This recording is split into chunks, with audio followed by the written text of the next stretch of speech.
সুপ্রভাত, শুভ সকাল বন্ধুরা, কেমন আছেন সবাই? আমার ফ্যামিলি ব্লগে আপনাদের সকলকে জানাই অনেক স্বাগত। সকালবেলা ছেলেদেরকে রেডি করে দিয়েছি, ওরা তো স্কুলে বেরিয়ে গেল। আর আজকের ওয়েদারটা একটু অন্যরকম, কখনো বা রোদ উঠছে, কখনো বা বৃষ্টি হচ্ছে। চলুন এবার বাড়ির মধ্যে যাই। আসলে বাড়িটা এমন একটা জায়গায়, রাস্তার ধারেই, কিন্তু বাড়ির দুই দিক দিয়েই রাস্তায় যাওয়া যায়। এই দিক দিয়ে মেন রোডে উঠতে গেলে একটু সহজ হয়, তাই এই দিক থেকেই ওরা আজকে গেল। আর আমাদের বাড়ির সামনে এই পুকুরটা দেখতে পাচ্ছেন, একদম পানায় ভরে গেছে। সুন্দর সাদা সাদা ফুলও ফুটেছে, দেখতে বেশ ভালোই লাগছে। এই যে পুকুরের ধার দিয়ে এবার ঘরের মধ্যে যাব।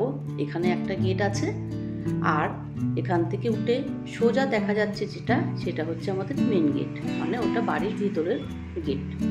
সব একদিন একে একে দেখাবো, আমার রুম টুর সব আপনাদেরকে দেখিয়ে দেবো।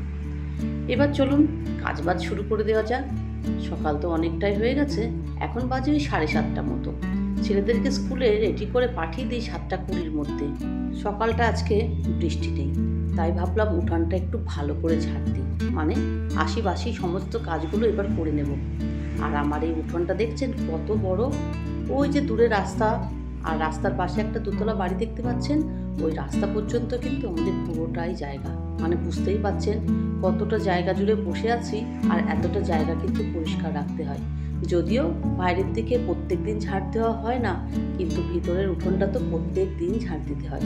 কারণ এখন বর্ষাকাল, চারিদিকটা তো পরিষ্কার পরিচ্ছন্ন করে রাখতেই হবে, নাহলে কত রকম পোকামাকড়ের উৎপাত হয়। তাই চারিদিকটা না একটু পরিষ্কার পরিচ্ছন্ন করে রাখাই ভালো, বিশেষ করে এই বর্ষাকালটা। দেখতেই পাচ্ছেন কত বড় উঠান, আমি সমস্তটা ঝাড় দিয়ে পরিষ্কার করে নিলাম। ছেলেদের স্কুল থাকলে আমাকে উঠতে হয় সেই 5:30টার সময়, কারণ উঠে ওদেরকে টিফিন তৈরি করা, রেডি করা, তারপরে ওদের স্কুলে পাঠাতে অনেকটা সময় চলে যায়। তার মধ্যে টুকটাক কাজ তো থাকেই, সেগুলোও করে ফেলি। আর ছেলেরা যাওয়ার পরে এই বাসি কাজগুলো করে নিই তাড়াতাড়ি করে, তারপরে ঘরের মধ্যে গিয়ে ঘরের কাজগুলো ধীরে সুস্থে করতে থাকি। ঘরে আসতে না আসতে দেখলাম আকাশে তো রোদ উঠেছে, কিন্তু মেঘের আনাগোনা আছে, তার সঙ্গে বৃষ্টিও হচ্ছে। ঘরে এসে 1 কাপ লিকার চা করে নিলাম। না, এটা আমার জন্য নয়, কারণ আমি লিকার চা না একদম খেতে পারি না। সকাল সন্ধে আমি দুধ চাই খাই, যদিও দুধ চা খাওয়াটা স্বাস্থ্যের পক্ষে খুব ক্ষতিকারক, এটা জানার পরেও দুধ চাই খাই। চাটা আমার হাজব্যান্ডের জন্য, ওকে দিয়ে দেব। চলে এলাম তো রান্নাঘরে। আজকে রান্নাবান্নাগুলোই আপনাদের সঙ্গে শেয়ার করব। চিকেন নিয়ে আসা হয়েছে, চিকেনটাকে এবার ধুয়ে পরিষ্কার করব। আর আস্তে আস্তে আমার রান্নাঘরের সঙ্গেও আপনাদেরকে পরিচয় করিয়ে দেব। চলুন সবার আগে চিকেনটা ধুয়ে পরিষ্কার করে ম্যারিনেট করে রাখি। শুধুমাত্র রান্নাবান্না তো নয়, তার আগে তো অনেক প্রস্তুতি থাকে, সেগুলোও তো করতে হবে। আমারও চা খাওয়া হয়ে গেছে, সমস্ত কাজ গুছিয়ে নিয়েছি। আজকে আর ঘরের কোনো কাজ বাজ দেখাবো না, শুধুমাত্র রান্নাটাই আপনাদের সঙ্গে শেয়ার করব। চিকেনটা ধোয়া হয়ে গেছে, তা তো আপনারা দেখতেই পেলেন। এবার ম্যারিনেট করার পালা। চিকেনের মধ্যে দিয়ে দিলাম টক দই, আদা রসুনের পেস্ট, আর সমস্ত রকম গুঁড়ো মশলা, লবণ, ধনে গুঁড়ো, জিরে গুঁড়ো, লঙ্কা গুঁড়ো, হলুদ গুঁড়ো, কাশ্মীরি মির্চ, কারণ কাশ্মীরি মির্চটা দিলে কালারটা বেশি ভালো আসে। এই মশলাগুলো দিয়ে এখন মেখে রেখে দেবো, মানে ম্যারিনেট করে রেখে দেবো কিছুক্ষণ থাক। তারপরে আগে পিচের যে প্রস্তুতিগুলো আছে, মানে রান্না বান্না, সেগুলো করতে থাকবো। সবার আগে চিকেনটা ম্যারিনেট করতে রেখে চিকেনের আলু কেটে নেব। তারপরে একে একে কী রান্না করি সেগুলো তো আপনারা দেখতেই পাবেন। চলুন আগে আলুটা কেটে নিই। চিকেনের সঙ্গে বিশেষ কিছু করব না, কারণ আমাদের বাড়িতে চিকেন হলে না আর কিছু করা লাগেই না। তবুও আমি আর একটা কিছু করি, একেবারে সোজাসুজি চিকেন দিয়ে না খেয়ে যদি একটু ভাজা করা যায় সেটাই ভালো, কিন্তু না করলেও চলে, কারণ আমার ছেলেরা বাড়িতে সবাই চিকেন কিন্তু ভীষণ পছন্দ করে, তাই আমার বাড়িতে চিকেনটাই আপনারা দেখতে পাবেন। পেঁয়াজগুলো তো কেটে নিয়েছি, নিয়ে এবার চপারে দিয়ে দিলাম, এটাকে ভালো করে কুচি করে নেব। এদিকে কাঁচা লঙ্কা আছে, আরও কয়েকটা পেঁয়াজ রেখে দিয়েছি, কেন সেগুলো তো আপনারা দেখতেই পাবেন। চলুন কাঁচা লঙ্কাগুলো এবার কেটে নিই। একা হাতের সংসারে সব কিছু টুকটুক করে করতে সকাল থেকে রাত পর্যন্ত কিভাবে যে দিনটা কেটে যায় কিছুই বুঝতে পারি না।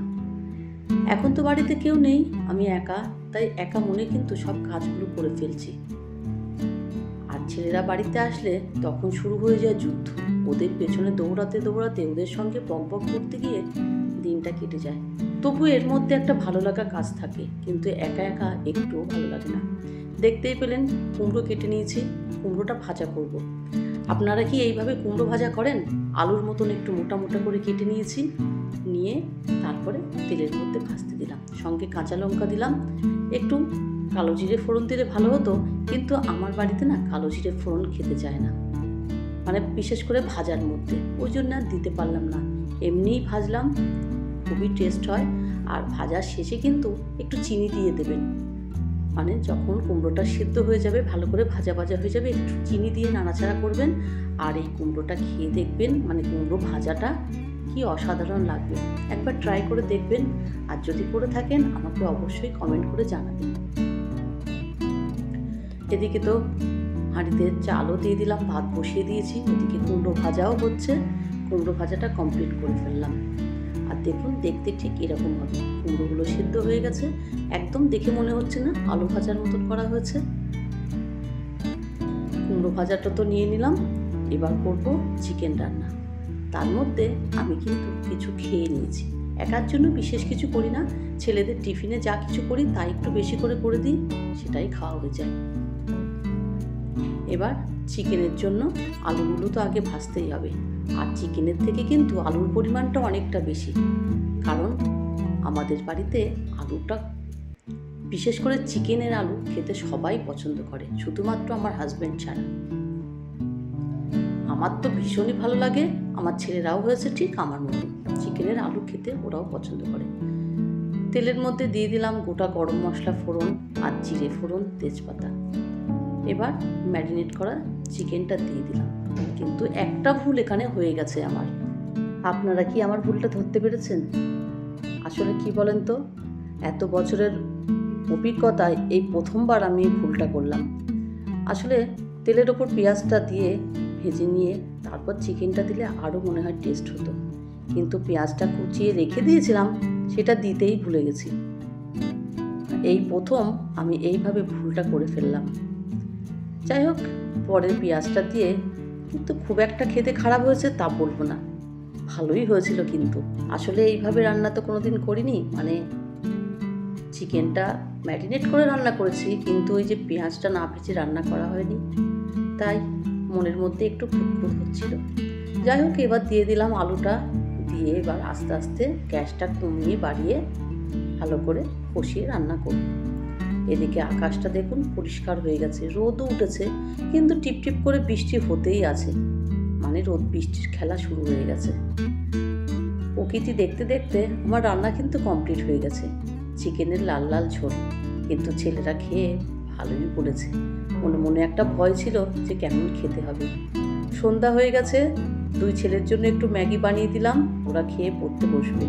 এটা আমার ছোট ছেলে রায়ান, আর বড় ছেলে রিজু, ওর খাবারটা নিয়ে পাশের ঘরে চলে গেছে। ওরা তো এখন পড়তে বসবে, তাই ওদেরকে পড়াবো। রায়ান তো এখানে পড়তে বসেই গেছে, আর রিজু পাশের ঘরে পড়তে বসেছে। দুজনকে একসঙ্গে কখনোই পড়ানো যায় না, এখন ওদেরকে পড়িয়ে নেব। আজ তাহলে আসি, আবার আসবো একটা নতুন ভিডিও নিয়ে। সবাই খুব ভালো থাকবেন, সুস্থ থাকবেন, সাবধানে থাকবেন। আর ভিডিওটা যদি ভালো লাগে অবশ্যই একটা লাইক করে দেবেন।